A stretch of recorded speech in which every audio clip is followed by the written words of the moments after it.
Hello, this lecture is all about the Industrial Revolution, the arts and craft movement, and the advent of graphic design. We'll begin with the Industrial Revolution. It is only possible to understand the changes in the design practice within the context of the Industrial Revolution in the 19th century.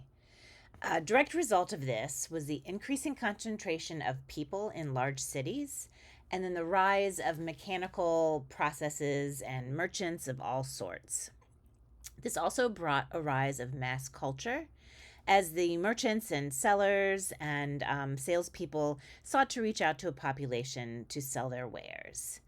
The Industrial Revolution is actually the name of the period when European economics shifted from an agricultural base to one focused on the mass production of goods in large factories. So the rise of inexpensive mass-produced printed materials really contributed to the lives of people in this new urban setting. The steam-driven press was invented. Lots and lots of books and periodicals were being established in Britain. And then the demand for printed ads grew as merchants fought to compete with each other to sell and reach as many people as possible. And similar situations were happening in other Western cities, especially France, Germany, and the United States. This cartoon captures the essence of the modern urban experience of the street. Broadsheets, playbills, posters, and other printed materials were continually blaring out their incessant demands to buy products. Victorian advertisers wanted to sell at all costs without regard for any scruples. So oftentimes advertisements would be pasted over each other, and there was really a big competition for that. While the Industrial Revolution led to an enormous positive change, it also led to very discouraging developments. Designers hoped that their work could serve as a way to fix these social ills of the Victorian era. And really the idea of design bringing about change happened during this time as well. But the discouraging developments were the brutal living conditions, the brutal working conditions of the urban poor. And many designers hoped that their work could serve not only as a visual antidote to all of the industrial ugliness, the steam and the factories, but also a way to fix the social ills of the Victorian era. So this idea of design as a catalyzing positive force for social change is really one that has endured through to the present day. So this is an image of a letterpress print shop. The Industrial Revolution brought a rise in demand for mass media and advertising. So to meet this new demand, new technologies were invented, enhanced a range of possibilities for the mass production of printed materials. A lot of these letterpress printers are still being used today, cleaned up, fixed up, so it's pretty cool that this is still around. And lithography was invented in the late 18th century by Alois, I don't know how to say this name, Sennefelder, who was a German playwright. The chemical process he created allowed for an image to be drawn directly on the stone, the block of limestone, and then reproduced in large quantities at a low cost. You very well might learn to do this if you take a printmaking class at Youngstown. And then this lithography would gradually become really a mainstay of commercial printing. So the pictorial newspaper was one of the most influential types of 19th century publications. So they did use the steam-driven letterpress, and papers could be inexpensively mass-produced in runs of more than 100,000 copies. So along with the metal type and the wood type, the newspapers would use wood engraving to reproduce the work of professional illustrators. So this is an image of an old newspaper from 1857. Pictorial newspapers such as this successfully blended news and showmanship. Before graphic design became a profession in the 20th century, illustration really was the major player in commercial graphics. And photography was also an important technological development in the 19th century. Photography literally means painting with light, and it was crucial to the evolution of graphic design. It was discovered simultaneously in the 1830s by Louis Jacques Mande Daguerre and William Henry Fox Talbot. Daguerre was a Frenchman, and Talbot was an Englishman. And over the next 30 years, additional inventors made changes to the technology, including the ability to record images from life by making positive prints on paper. So this is one of the first photographs taken by Daguerre, and it's called The Still Life in the Studio. And this is where the daguerreotype came to be named. As early as the 1840s, photographers began making money producing images of celebrities. Most people had never really seen famous people, such as political candidates, in person, and portraits were often manipulated and lacked credibility. So, before photography, people would just paint portraits of famous people, kings, queens, that kind of thing, and oftentimes they weren't really true to the real person. Photographs were rarely mass-produced, as you couldn't really use photographs with letterpress, and so photography and type weren't able to be reproduced next to each other. Remember, people would rely on either lithography or wood carvings. In the late in the 19th century, the halftone process made it economical for newspapers and magazines to print photographs. So this is one of the first photographs of Abraham Lincoln, and because they had a photograph and people could see who he really was, this was really instrumental in helping him win the election.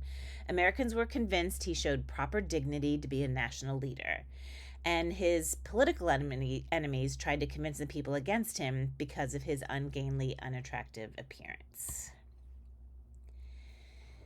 The first half of the 19th century saw many revival movements as designers embraced lots of different styles, such as Greek and Roman classicism, Egyptian, and Islamic design. And these revivals really show the spirit of inquiry during the Enlightenment.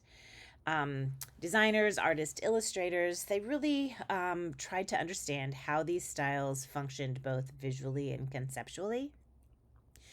These are arguments against the idea that the Victorian age lacked new design ideas.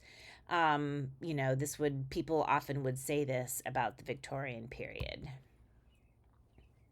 So Augustus Pugin was an architect and designer, and he actually rebuilt the Palace of Westminster in London during the 1840s. As well as being an architect, he designed the overall ornamental system and really embraced Gothic revivalism. He evaluated buildings based on functionalist principles, and the Gothic provided the best examples of rationally designed, clear, and honest structures. Owen Jones was another British architect and designer. He really defined a modern style that did not rely completely on the past. He excelled at theory and practice, and most of the history of graphic design was made at a time when the combination of diverse design arts and architecture was the norm.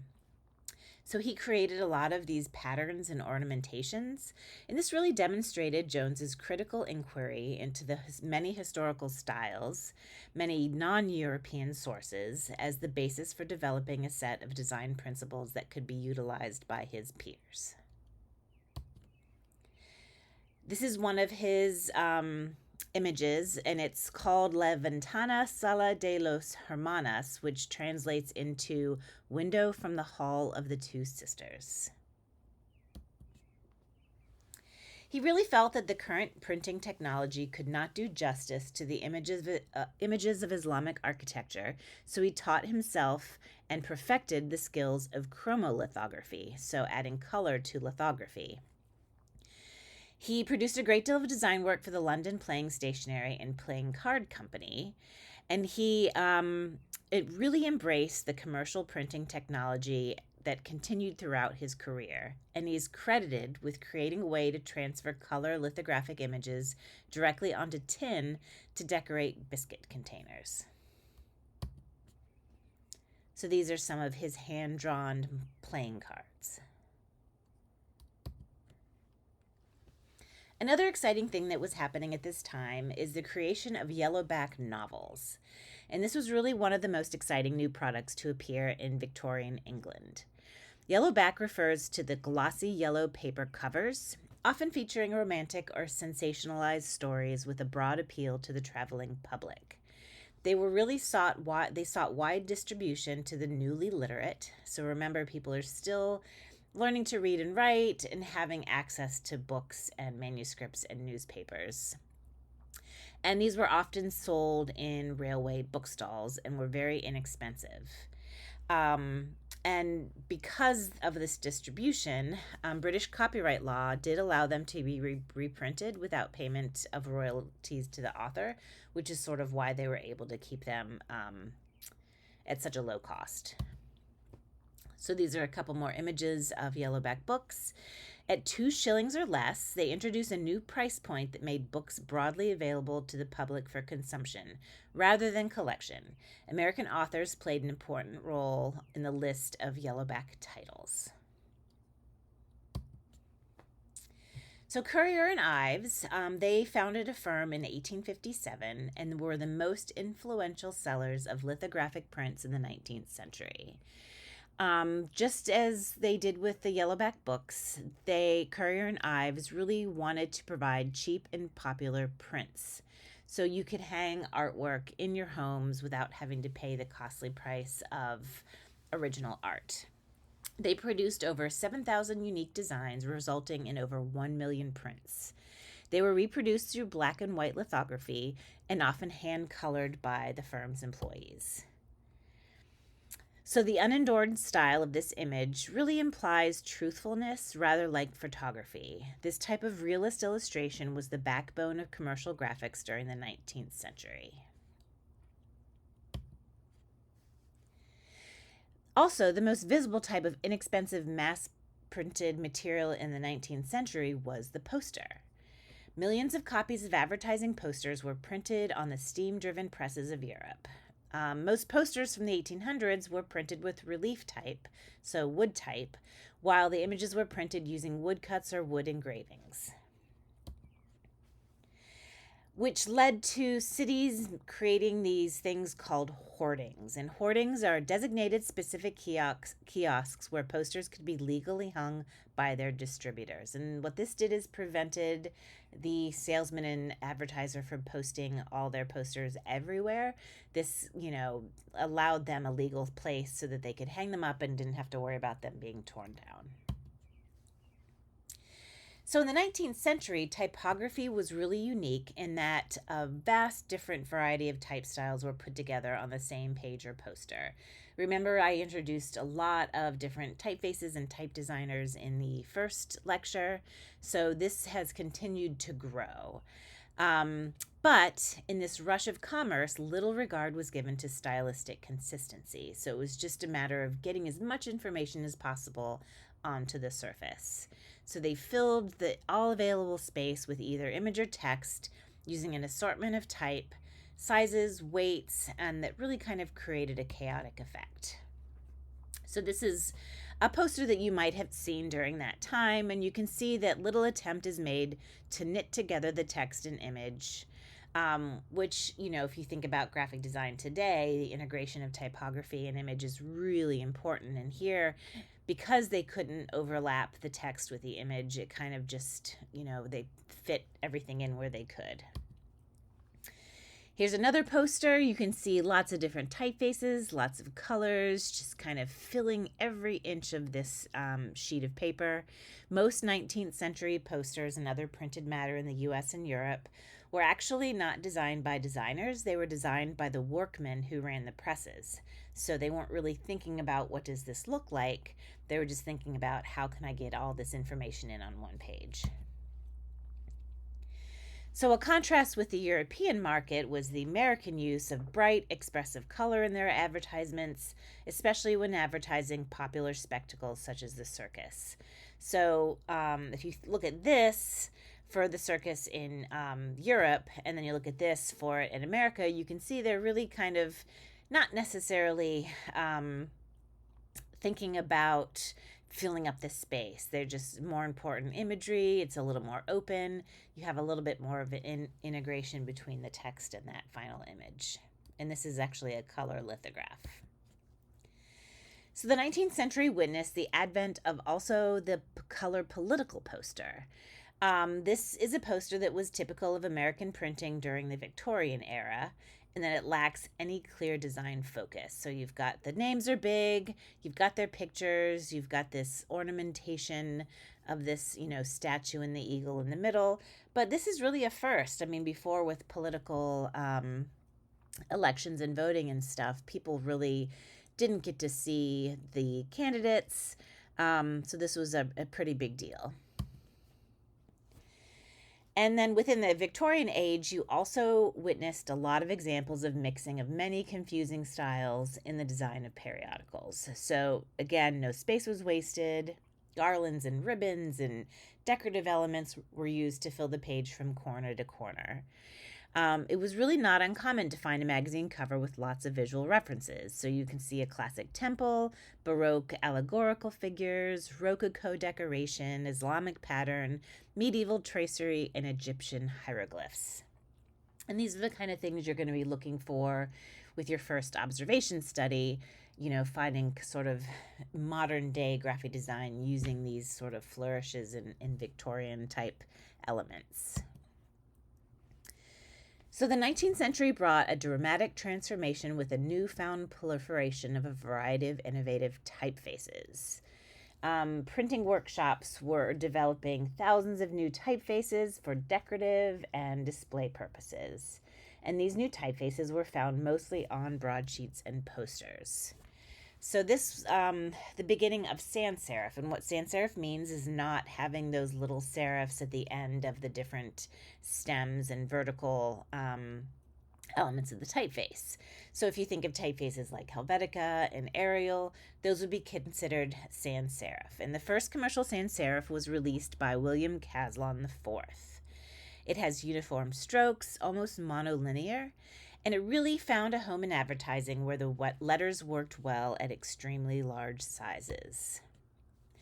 Slab serif was another type style that was popular in advertising. And it was also a key typographical innovation of the 19th century.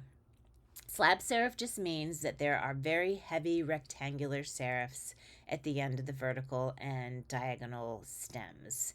They really demanded to be noticed and stood out among the chaos of all the flourishes and all the different typefaces they would try to fit into posters. These are also known as Egyptian typefaces. So you can see here how this poster demonstrates how effectively sans and slab serif letters worked at large sizes as display faces. So you're starting to see some visual hierarchy here. And this is called a type specimen sheet that the different typographers would create. In order to sell their typefaces, they tried to show them at different sizes and with different accents to attract people to buy them. So you can really see here how the field of typography experienced an increase in inventiveness and experimentation during this era. So one thing to note is that Victorian typefaces really lacked any sense of balance or harmony due to the fact that many were created by amateur type designers and untrained print shop workers. This same situation has recurred in recent years with the advent of digital technology. If you've ever gone to defont.com, you'll see that there's probably tons and tons of typefaces that really weren't they were just created to sort of be decorative and display, not necessarily to follow the rules of typography. So the mechanization of typesetting was really one of the most important developments in the history of graphic design. The Linotype Company in 1886 and the Monotype Company in 1887 really allowed typesetters to work with a punch keyboard that directly controlled the machinery for casting hot metal. So they invented machines that could create the metal type instead of relying on engravers to engrave them one by one. So linotype machines produced an entire line of type, but monotype machines produced just one character by one character in the hot type. So this is an example of a monotype casting machine. And then because all of these typefaces were being produced and created, the in 1892, 23 type foundries joined a corporate trust called the American Type Founders Association, and the ATF is still active today. What they wanted to do was to set standardized prices for type and also control the copyrights. Franklin Gothic was the first new face to be controlled by the ATF, and it was produced in a single heavy weight to serve the expanding advertising industry in the US. So you can see here the Franklin Gothic typeface, and this is very indicative of a type specimen sheet where the printer would set the type in different sizes so you could see how it looked large and also see how it looked in more of a text size weight. Sorry for the crappy image here, but this is called Accidens Grotesque, and this was really the most enduring European sans serif typeface, and it was released by the German foundry Berthold AG in 1898. Accidens Grotesque literally means jobbing grotesque, which is sort of a nod towards its unassuming workmanlike efficiency. And just fun fact, Accidens Grotesque eventually became Helvetica. So because of all these typefaces and all this advertising and in the Industrial Revolution and all these products that were being created, the establishment of advertising agencies helped the rise of the field of graphic design. In 1840, Volney Palmer of Philadelphia is credited with the origination of the industry when he began working as a middleman between newspapers and companies. The first advertising agency, N.W. Ayer and Sons, was established in Philadelphia. And then J. Walter Thompson formed their agency in the 1870s, and they're still active today and own a lot of ad agencies all over the world. By 1880, there were hundreds of advertising agencies in major cities all over the United States. During this time, during the Industrial Revolution, William Morris was a Victorian design reformer who really also helped establish the graphic design profession. He first recognized that the goods produced during the Industrial Revolution really lacked artistic merit. They were just pumping out product after product after product cheaply and not really thinking about quality. So he dedicated his life to improving the quality of British design and founded the first of a series of firms that tried to solve many different design problems over the next few decades. He started the arts and craft movement and really believed that the design arts had an important role to play in improving the lives of everyday working people. While he believed this, he also wanted to make beautiful products that were often made by hand that could only be afforded by the wealthy. So his career was a contradiction. His style of harmonious, subdued design was termed the arts and crafts style, which is still used to describe decorative art objects in architecture from the late 19th century. So you can see this is one of his stained glass, and then his Sussex chair, which was a wood, and then with that straw seat. You might have seen some of these chairs in your relative's home or your grandparents' home. And really, he often had a style revival, and you can see from this stained glass that in this case it kind of references the medieval period. And the chair shows the focus on a simple, elegant aesthetic featuring clean lines and well-balanced proportions. He also founded the Kelmscott Press, which expanded his business to include book design. He also really didn't think that the Yellowback books and the other mass-produced books were very beautiful, so he established a press that produced limited-run editions featuring handmade paper and leather covers. But again, the movement was really criticized as the work of a few for the few because it failed to address the problems of mass production. This is a spread from one of his books. He also worked on type design and created a number of historicist typeface for his books. So the rapid increase of mass media during the 19th century came initially without a similar expansion in the design profession. The vast majority of posters and books were not necessarily designed, but rather drawn up by jobbing printers whose primary function was running the equipment that they were printed on. So the main focus was simple, just getting a message out to the urban public. Very little attention was paid to the artistic quality of the printed pieces due to the fact that they only lasted a few days before they would be covered up again by a new layer of advertising. Competition among poster, magazine, and newspaper publishers really caused many to seek cost savings wherever they could. So, the work in the early chapters of this book do not offer examples of graphic designs necessarily, but more so a history of visual communication. The profession of graphic design was truly established when the task of designing mass produced materials was separated from the task of printing it. So, throughout its history, graphic designers have needed time and time again to define and redefine themselves and the profession in the face of constant cultural and technological change. And this change is really still happening today.